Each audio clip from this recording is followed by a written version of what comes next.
Hi!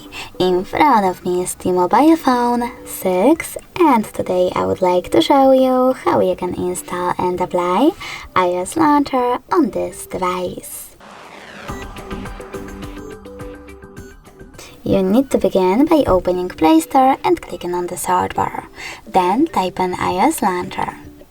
Now you need to install this free app from this developer, and when it's ready, open it. Now click on while using the app and allow in the pop-ups. Following that, swipe up from the bottom of your screen and click on Home button. Now you need to access Settings and click on Apps. Then choose Default Apps and click on Home app. In order to apply iOS launcher, you need to click on it over here. Select Got it in the pop-up, and as you can see after that, Apple layout was applied successfully on my device.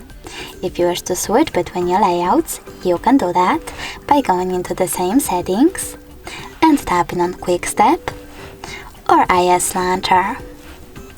Thanks so much for watching. If you enjoyed this video, leave a like, comment and definitely subscribe. Bye!